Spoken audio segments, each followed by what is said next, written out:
Hunter-gatherers, Viking raiders, medieval musicians and rioting crofters all contribute to the rich history of Glendale, or Glendale in Gaelic. Travelling the hill road, you pass a cairn dedicated to the leaders of the Glendale Land League of the 1880s.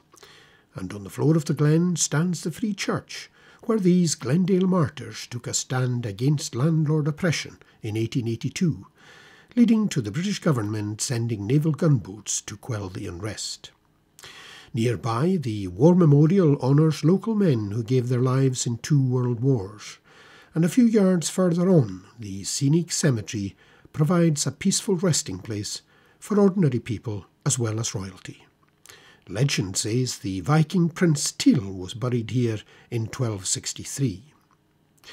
Inside the ancient cemetery, a rare 15th century grave slab depicts a harpist, and stone ruins and an ancient baptismal font confirm the site of the 13th century chapel. The Glendale area has links to sophisticated religious beliefs and includes a long literary heritage dating back at least as far as the 7th century and St. Columba.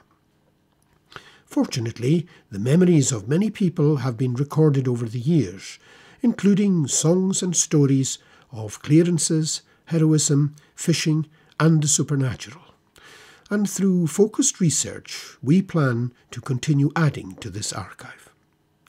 Our heritage project aims to unlock and share the unique cultural heritage of Glendale. The Glendale Cemetery Wall project was a practical community improvement initiative led by Glendale Community Council and supported by the Glendale Trust, Glendale Community Hall and others.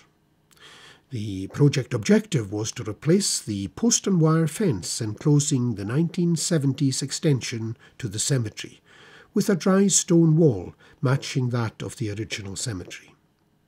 The organisers recognised that this project also provided an opportunity to focus on aspects of the crafts, history and traditions of the area, and to share this knowledge in a series of short workshops.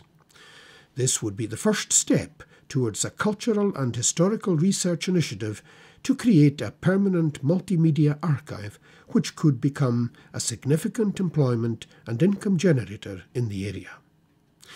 The 4 workshops were organised and presented by Alan Campbell, born and raised in Colbust and with a background in marketing, broadcasting and Gaelic language and community development. The workshops were held during the summer of 2014, and the first one explored some of the history of the Glendale Cemetery and the culture of the area. The second workshop examined the events and conditions which led to the Land League struggle of the 1880s and the community buyout of the Glendale estate in 1905. The third workshop explored the history and the art of dry stone wall construction. And in the fourth and final workshop, attendees heard about and discussed the archaeological importance of the Glendale area and the cemetery.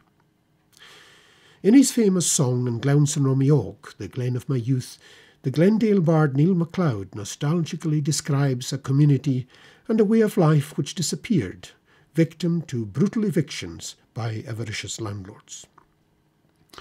Bright days of youth have vanished like the mist from mountain peaks, our relatives and our companions driven out, scattered near and far. Some who would stir no more from their sleep beneath the sod were without pride or spite or anger in the glen when they were young. Today, the hundreds of thousands of people worldwide who can trace family links with Glendale reinforce the bard's words. For many of those researching their ancestry, the journey will lead here to Clough-Killiahoin, Kilcohen Cemetery, and we are proud that through this first stage of our heritage project, a fine new wall now completes the boundary.